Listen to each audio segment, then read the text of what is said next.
Alright, ladies and gentlemen, the Battle for Wesnoth Amateurs Cup continues, and today we have Game 2, or Match 2, rather, of Round 3. The quarterfinals are starting to close up, so we have Brongue versus Calandiel. Brongue, as you can see, is playing the Loyalists with a Pikeman leader, and Calandiel is playing the Knoggans, so we've got some more dwarfy boys on the field. Let's see how this goes. So, first of all, we've got a very heavy spearman and cavalry recruit plus one archer for Brongue. Calandiel, we've got a very light recruit, actually. I wasn't expecting it to be that light. Hold on just a second. Alright, so claiming lots of villages. Yeah, so first round recruit, a Dwarvish Guardman and a Griffin Rider. He started with a Stalwart as his commander, which is, I would say, slightly unfortunate. Stalwarts are basically, they're basically spearmen, but really tough. Their actual damage output, very, very low, though they can still upgrade to Dwarvish Sentinels, which are ridiculously tough. In any case, only 2 units recruited on the first turn. That's unusual. Yeah, Calandiel appears to be saving his money or something. See here, Brongue spent his on a mage, and yeah, Calandiel has 60 gold in the bank, so he's holding off on recruit until he can see his opponent. So he has now found his enemy. He's found loyalists, but he doesn't have many units, and because he doesn't have many units, he hasn't claimed many villages. It's kind of an interesting situation. But we've now got 2 Dwarvish fighters and a poacher out, and Brongue is pushing in aggressively with his cavalry in order to secure enemy villages right off the bat. He's also got a heavy infantry out. Heavy infantry, I think, is an interesting choice. Not sure I would necessarily use them heavily against Knoggans.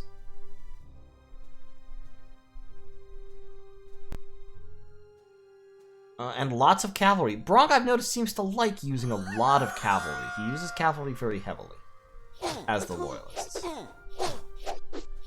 Okay, they're pushing in to try and take out this poacher. Didn't quite make it, at least not with those 3 units. But it remains to be seen how this fight will go. At the moment, it looks to me like Brongue has a pretty strong push. He's got 1, 2, 3, 4, 5, 6, 7 units up against 1, 2, 3, 4, 5, and then some reinforcements that are a turn away from the action since they're dwarves and thus slow. And it is, of course, dawn. So this is a perfectly timed loyalist attack coming in, and they're doing pretty well. If we look at the luck from that last turn, luck-wise, yeah, they actually hit harder than than could have been anticipated, I guess. Looks like it says he took 48 damage, yeah. So they hit harder than could have been expected, and even so, they didn't manage to kill the poacher. That said, I think they are going to manage to take this village here, and then the question will be, can the Knoggans push them off the village after it's been taken?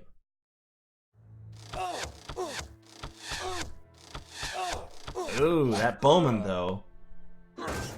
Okay, so they've got heavy infantry on a village now, and they've taken 2 villages away from the Knoggans. So Brongue has pushed his way to an early and fairly significant lead. We do have some Knoggan units over here on the... We do have this Griffin Rider over here on the flanks, though. And they've managed to take out a Loyalist unit to compensate for the one they've lost. Plus, they do have a lot of piercing damage. And against Loyalist cavalry, Sentinels and especially Thunderers are very, very effective. Meanwhile, this little annoying footpad is holding the village advantage down. Oh, that was painful, though. Yeah, I guess heavy infantry actually do make sense against Knoggans, because they're highly resistant to the types of damage that the Knoggans can bring. Yeah, see, they're 40% resistant to pierce and 50% resistant to blade, and 10% even to impact, so the Knoggans really don't have anything that will hurt a heavy infantryman very much, especially during the daytime when he's going to retaliate with massive damage against dwarvish fighters. That Thunderer on a mountain, though, being the pain in the ass that dwarves on mountains are meant to be. And he's doing an excellent job of eliminating Brongue's cavalry. Brongue's cavalry is going down in a big hurry. This is the big weakness of cavalrymen, if you can manage it. Cavalrymen don't have a ton of HP for their cost, and they also don't have a ton of damage. They have good resistances, if I pause again real quick and pull up a cavalryman. They've got excellent resistances to everything except Pierce, but Pierce is a very common damage type. And their damage output is slightly below average, their hit points are about average, they cost 17, so they're an expensive unit, which they're paying just for the mobility. And then, because they're cavalry, their defenses are low. So cavalry can definitely be sort of a double-edged sword in that sense. That footpad's going to die, but I think the footpad has given value for money. And the Knolgans are getting ready to push out at night.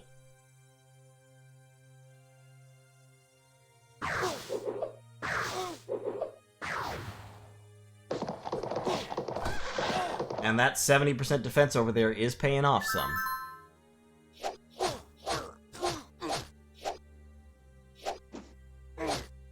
So here come the attacks. Dwarves have, of course, low defenses, but they can definitely overwhelm these units even with that. Well, maybe not if they can't hit anything.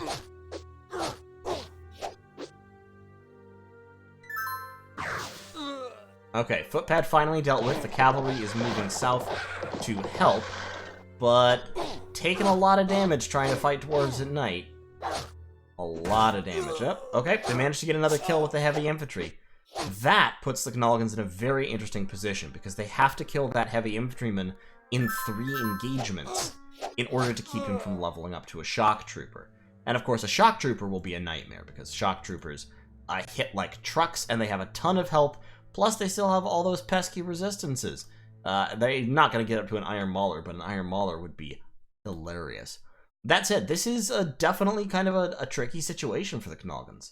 And if I were them, the only person who has a decent chance of doing enough damage to really deal with that heavy infantryman is probably the Thunderer, but even he only does 11 damage a shot. And then you've got Dwarvish fighters that can deal bludgeoning damage. So they could do up to 14 a round. Still, with 50% defense, I think it's pretty clear this heavy infantryman is gonna level up. Best course of action might be to abandon the effort to kill him and focus on killing all the other units. Like, this Dwarvish Thunderer can't... Well, this Dwarvish Thunderer can't really reach anybody. That's unfortunate. But there's also a Dwarvish fighter just about to level up. And Steelclads. A Steelclad would also be absolutely devastating. See, not like this. Like, these attacks, they're not really helpful. I guess they were just forcing him to level up as quickly as possible, but leveling him up at dawn is like, I don't know. I might have tried to put it off until the day was almost over. Still, they've got Dolthol down there. And they do now have this Dwarvish Guardsman who sounds like a prescription drug, kind of tanking a little bit of damage and then running away. So overall, right now, it's turn 15. Right now, the Dwarves are actually winning in terms of resources. They've repelled that Loyalist attack very successfully. Very well done. They lost quite a lot less. Overall, they've gotten... The Loyalists have, at this point, gotten fairly unlucky. The Loyalists have taken 40 more damage than expected, almost 50, and they've inflicted about 40 less damage than expected. So, yeah, that's a swing of about a unit either way, which would mean if the luck had been average, Brongue and Calandiel would be about even right now. As it is, because the luck has been fairly good for the Dwarves managed to repel the attack decisively instead of merely adequately. But the Loyalists are gathering for another run, and they've got the resources in place to go for it. Although not, I would say, to really punch a breakthrough in anywhere. I don't think they have the gumption, the oomph in place to achieve a breakthrough. Could be wrong about that. I've been wrong before. It's been known to happen. They've got a couple of mages, only one cavalry left. The army is almost entirely spearmen at this point. And the Knolgans are just setting up to take it. This is exactly the situation that dwarves want to be in. They want to be in a place where they can just sit and take it. Especially when it's coming on nighttime from a lawful faction.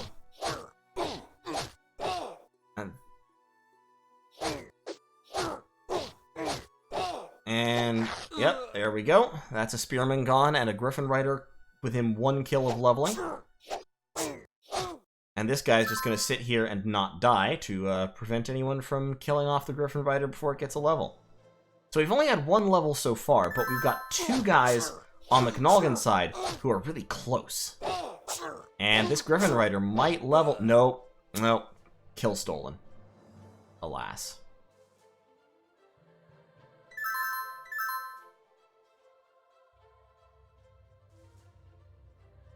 The Loyalists definitely aren't making progress, though.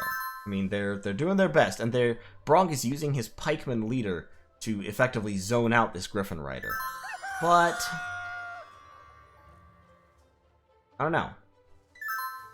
Brongue's building up his forces, but it's worth noting that he's outnumbered. Right now, the Knolgans have 16 units on the field, the Loyalists have 13. Their incomes...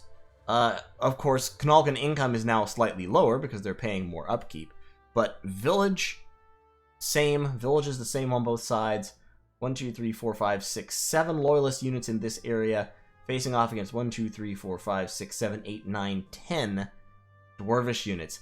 Honestly, if I was Calandiel, I would be thinking seriously about going on the offensive in the coming evening if I'm not attacked in a big way. I would be thinking very, very seriously about swinging these units around and trying to roll this flank. He's got an Ulfsirker hiding there, waiting for the mages to come forward as well. And he's just using the day to heal up and get himself in position and be ready to go. Alright, it's 15 to 18 in terms of unit numbers.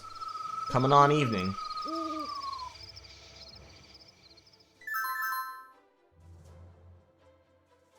A lot of shuffling around, but nobody wants to go for the attack. Oh, wait, well, I tell a lie.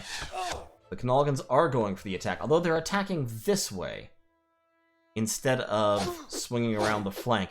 I guess they don't want to fight the shock trooper, but this in particular seems to me to have been a very dangerous move. I mean, this is...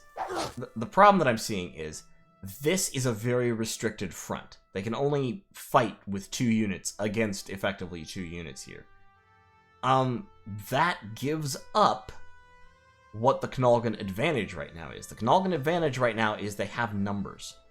And I think trying to swing around the flank might have been the better opportunity, because if you're sending units up through here, then these guys have 2 options. They can either stay put and keep their defenses, but not really contribute, or they can come out of the fortress in an effort to kill your units that are flanking them and expose themselves.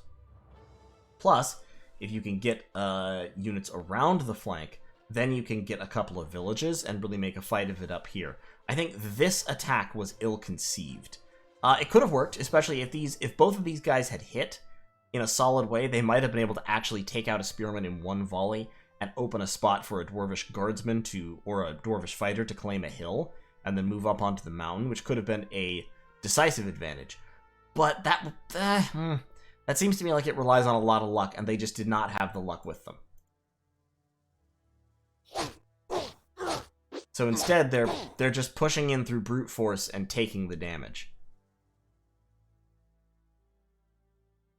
Which, I don't know. I also don't know why he would use a mage there. That's a question that I have. I mean, 30% defense, so he already had a 70% chance to hit. Like, well, okay, actually I see it because the mage can hit this dwarvish fighter without fear of retaliation, and this guy shows no signs of dying anytime soon. So, okay, I withdraw that criticism. It makes perfect sense to use the mage there.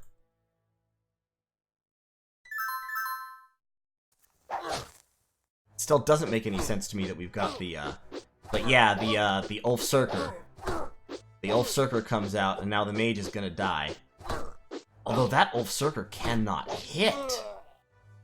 My god. That took way longer than it should have.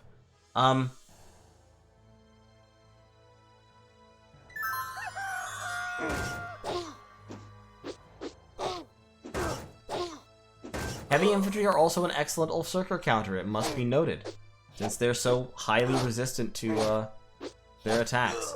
But yeah, that attack was a disaster for the Calandiels. I mean, they're still ahead in terms of damage and kills, and that turn, things evened up a lot. In those 2 turns, things really, really evened up. But in terms of rolling luck. But the dwarves are still ahead. They've still lost less than the loyalists have, so they're still ahead by like 60 gold. Just in terms of casualties. That said, we've got a pretty significant force forming over here. A couple cavalry, a couple spearmen, another cavalry who's close enough to run over and support them, while still appearing to be threatening the center. This is a very strong force on good defensive terrain. And the center, on this map, I'm going to say it, I think the center is almost impossible to attack. This segment, certainly. This segment, well, I mean, both segments are actually the same, essentially. It's just really, really difficult to push through in this zone. Much easier to fight over here or to fight over here. And that's clearly what the Loyalists are doing. Brongue is separating his units. He's concentrating on the flanks while maintaining a guard here sufficient to prevent any real destruction.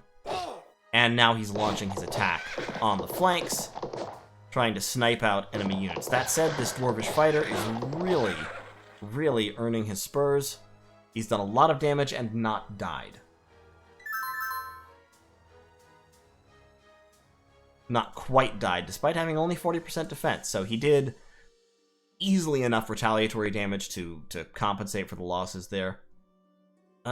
In terms of what they can do here, probably my vote would be swing another couple of units over if they can, but this guy getting a kill and leveling would be very useful.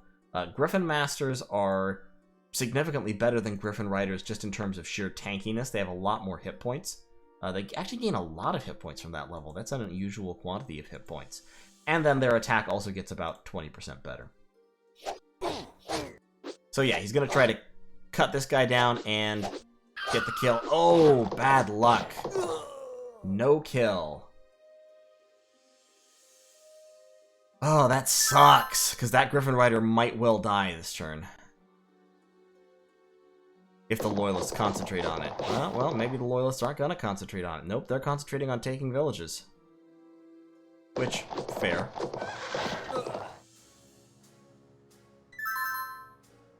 But yeah, that cavalry breakthrough is actually a huge, huge problem for the Calandiels. Just because they don't have... It's putting them at... Okay, there's the level. But they're at a pretty significant gold deficit now. And it's going to last for at least a couple of turns, because cavalry are not super, super easy to kill. That said, Brongue is trading units for this. It's a question of whether he's killing as many as it's worth.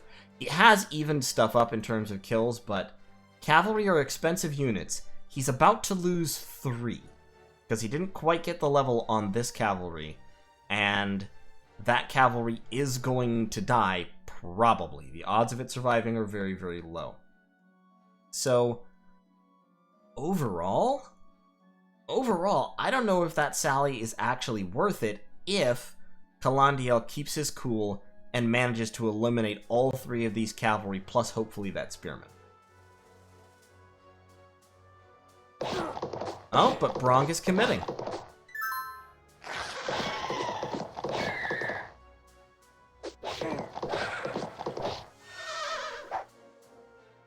I should have gone in melee. Should have gone in with the melee attack right there. Really should have. Ugh. Okay, that was a serious mistake. Calandiel, I know why he didn't do it. He didn't do it because his leader here was on not great terrain and he didn't want to be taking more damage, but with the melee attack, with the piercing damage, he would have been very likely to kill Sithen. Now, he was trying, I'm sure, to do just enough damage to make Sithen an easy kill for Glamthasol and get a level on him. That's fine. That's, like, a good thing to do. Except, in a case like this, it was really important to kill off these cavalry just as quickly as possible. What he ended up doing, because he rolled slightly badly, and I'm not sure his luck there was even really below average.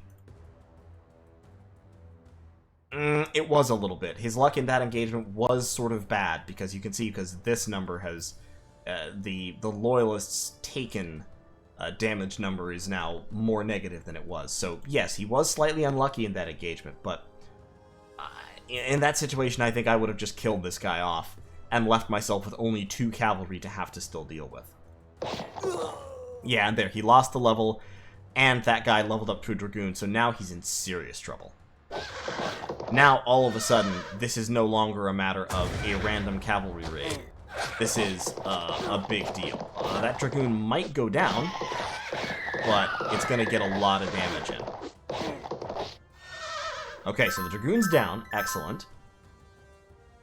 But still, this attack has now developed into a very serious problem, and it's lasted for several turns, in which the dwarves have lost a lot of income. So now, since that lasted so long, it might have been worth it. It's actually widened the gap in terms of, like, money lost to up to about 100 gold. But he's also gained a pretty significant income advantage. I mean, holding 3 villages off your opponent is worth, like... trying to think of what the total differential would be worth in this situation, because they're both paying upkeep. So those villages are removing upkeep as well. So it's worth, I think, a total swing of 18 gold a turn. In which case, yeah, it was probably worth losing all those units. And now, more importantly, now Brongue is in a position where over here he's got a strong enough force to stop these units. And over here, he's got a strong enough force to defeat the lessened Knolgan blocking force. The Knolgans still only have 15 units, but I think Brongue has more than that now. Yeah, Brongue now has 16 units. So he's gone from being outnumbered to outnumbering his opponent. It's a relatively small change, but by small changes are games won or lost. Still, he wasn't ready to launch the attack that turn. And now the Knolgans have healed up, and they're moving forward to try and reclaim that village right there.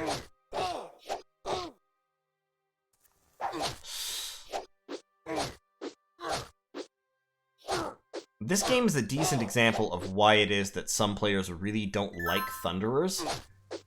You cannot hinge your battle plan on a Thunderer hitting, because they only have 1 shot. Yeah, okay, there we go. That's proper horseman deployment for sure. Since they only have 1 shot, there is always a very significant chance that a Thunderer will just straight up miss. And that Thunderer, I think, has not... he's fired twice in this engagement, and he hasn't hit either time. And now it's dawn. The Loyalists took basically no casualties, and they did inflict Knolgan casualties, because the Knolgans were coming out onto the open to fight an open field engagement. So, yeah, at this point, the tide is definitely turning against Calandiel. I think Brongue probably has this one at this point.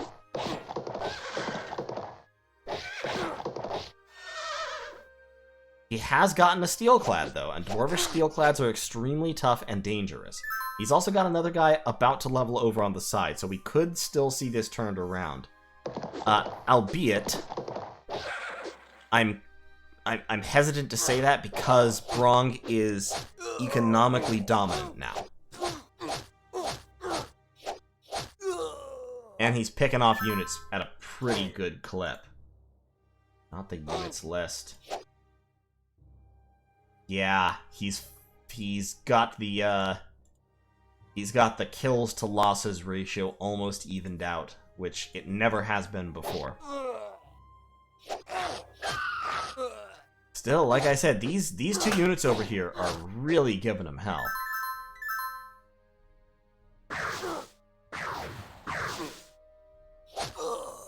But over on this side, the salient is definitely collapsing. I don't think there's a way for Calandiel to win this anymore. I think the path to victory is now extremely narrow. Ooh, risky. Very, very risky. That Griffin Master is probably going to die. Oh, nope. Well, the horseman's running away. Maybe not.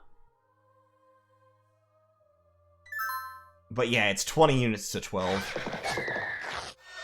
Oh, he managed to assassinate the horseman, which is probably worth it. But 4 villages, outnumbered by 8 units. About to lose the Griffin Master. Wow, the Griffin Master lived. Not for long, though.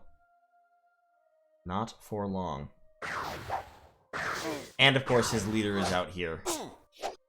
Away from the defenses.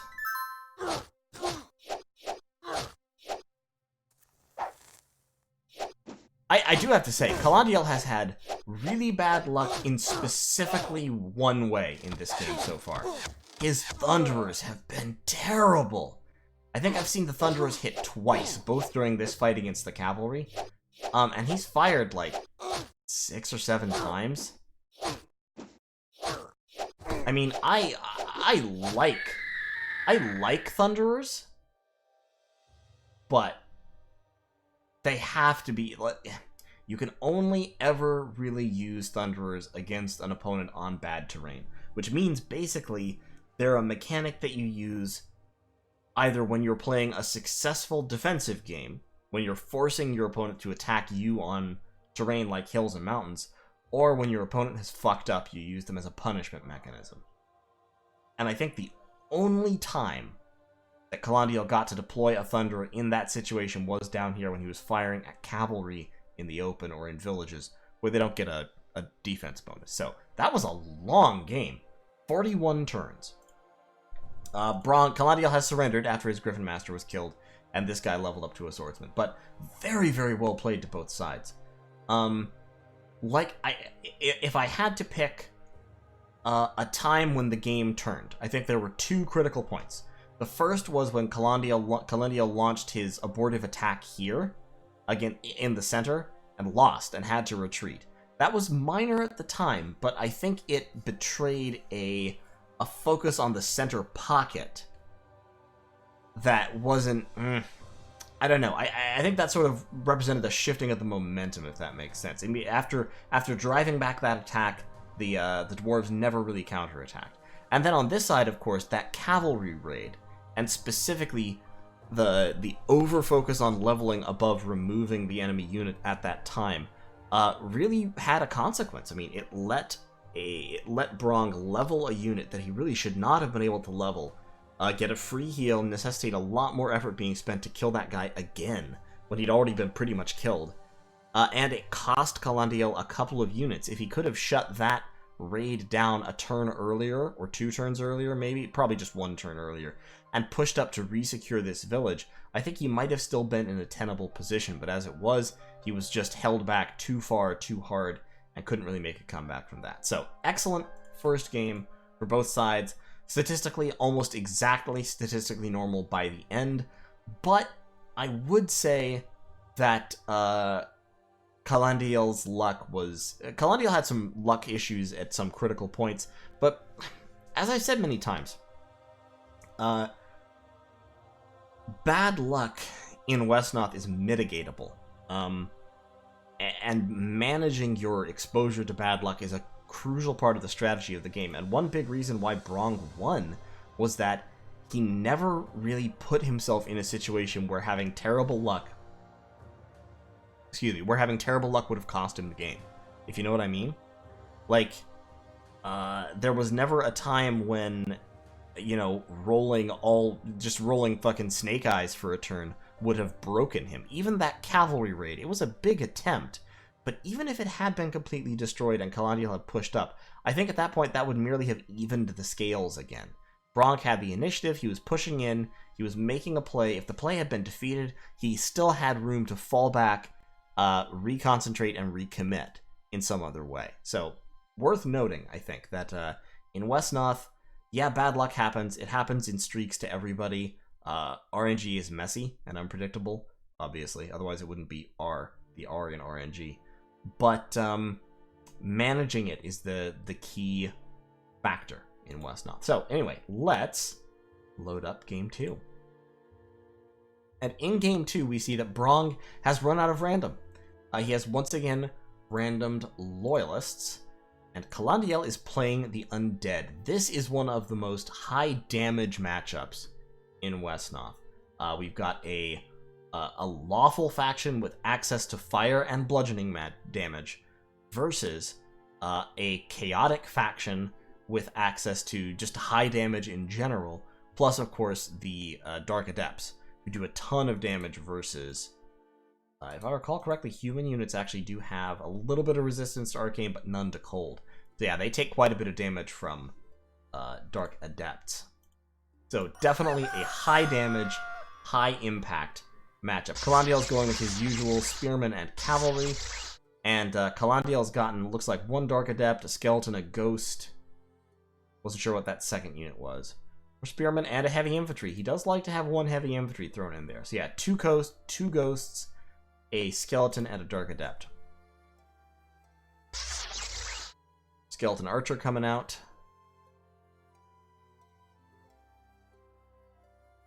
And Calandiel is pushing forward. Neither has identified the enemy as of yet. Oh, there we go.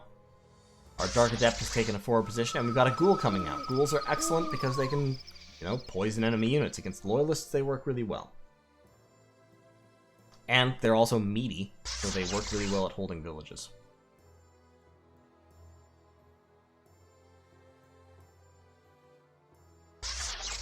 Okay, interesting. So Calandiel has pushed up right onto the front line. He's got a Skeleton fighting a Spearman over here at first watch. That's fair.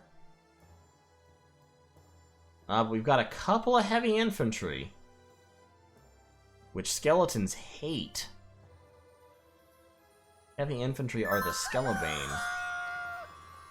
And Brongue is... Okay, so this is worth noting, as it's a consistent point of strategy for Brongue, I would say. Every time he plays a faction with a cavalry unit of this type, he uses them very, very heavily. Like, against the Undead, cavalry are not super efficient in terms of combat. They have resistances, yeah, but they're not highly resistant to you know, arcane or cold. They're weak to pierce, and skeleton archers can bring a lot of pierce.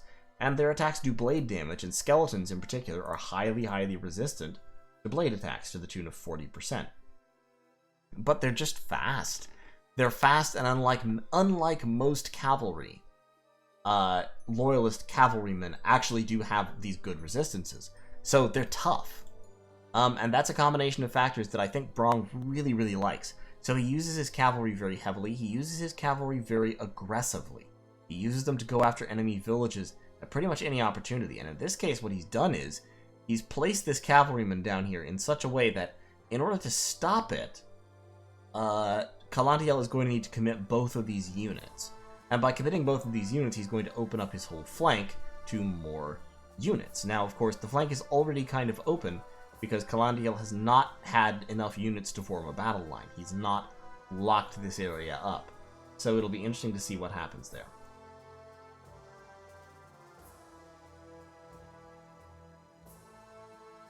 Yeah, so it's dawn, the Loyalists are pushing. They're pushing against what looks like an isolated ghoul, which is fair. Can't criticize them for that. Do have a Skeleton Archer going back here. Okay, so yeah, Calandiel is falling back in front of the attack in order to punish the cavalry, but his ghoul is exposed to spearman attacks during the daytime. So the ghoul gonna die.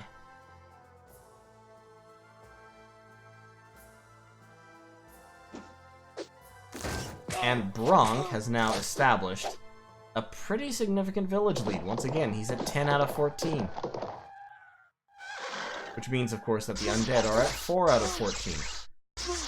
They're concentrating a lot of firepower on killing this spearman, and they didn't quite manage to do it. That's a shame. But he wasn't particularly unlucky, and he is going to lose a Dark Adept there. And now his other Dark Adept is vulnerable. I think Calandiel has already lost this game. And I think in this case it was very much a matter of maneuver. Well, okay, so I'll take that back a little bit. I think Calandiel has almost lost this game. I think if he wants to save this game, the only way he could reasonably do that, I think, would be by making a lunge and assassinating Brongue. Because, okay, so the Loyalists have 12 units, right? And they're making 18 gold a turn off of 9 villages. Of their 12 units, 1, 2, 3, 4, 5 are down here fighting 2 skeleton archers during the daytime still, with nothing else between them and half of the undead villages. Up here, we've got a cavalryman and a ghost locked in an eternal standoff. This fight will take a long time to resolve if it ever does. Over here, meanwhile, we've got 1, 2, 3, 4, 5 undead units, plus their leader. This is the strict majority of all the undead power on the map. It's locked up in this fight with 4 loyalist units that are going to be a pain in the ass to kill. And yeah, I mean, they'll go down tonight, but by the time they die, these guys will have been overrun and either killed or marginalized, while cavalry run around and take all of these villages. So at that point, Brongue will be making all the money and have no real limits on his power, if that makes sense. So yeah, I think the only chance here is for Calandiel to successfully rush these 5 units over in this direction and take out Brongue, the swordsman himself. The only way I can think of to do that would be to use the ghost and probably this archer as a blocker, swing this guy around and the dark sorcerer around to kill Gonin the fencer, which isn't guaranteed given that it's daytime, but could at least be tried, and then have these skeletons immediately move in this direction. I feel like that's the only thing that could save Calandiel now.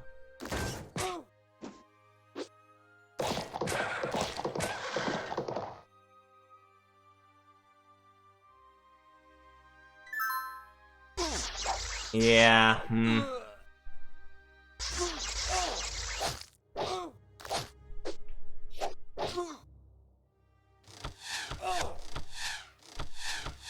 Yeah, they've gotten bogged down. I'm not gonna make it.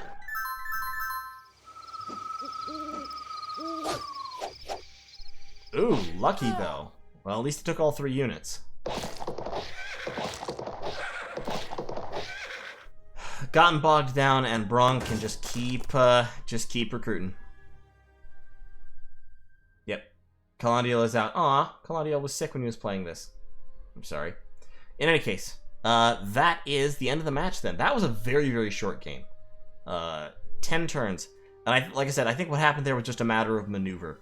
Brongue was using his cavalry in this very aggressive way that he has, sweeping around flanks, finding any weakness in the line. Calandiel was concentrating in this direction already, so it was easy for him to allow his flank to be rolled, at which point it was just over, and all he had left was the idea of going for the general. But Brongue very, very monomaniacally kept to his targeting of just eliminating the damage dealers. And that left Calandiel in this situation where he's like, well, I can't get through, really. I mean, in this situation, I'm looking at what he could do. What he could do is he can get through if the Dark Sorcerer himself moves up here and blasts this cavalryman. It might take a second unit, and that leaves Calandiel vulnerable to 1, 2, 3, 4, 5 units. Well, these guys can't reach him, but 4 units potentially ganging up on him. 1, 2... he can block with skeletons and such, but I think his odds were low at this point. Definitely low. So, in any case, that's the end of the match, and Brongue is advancing to the semi-finals. And we have 2 more matches in this round to go, and then we will see those semi-finals. So I look forward to seeing you all in the next one.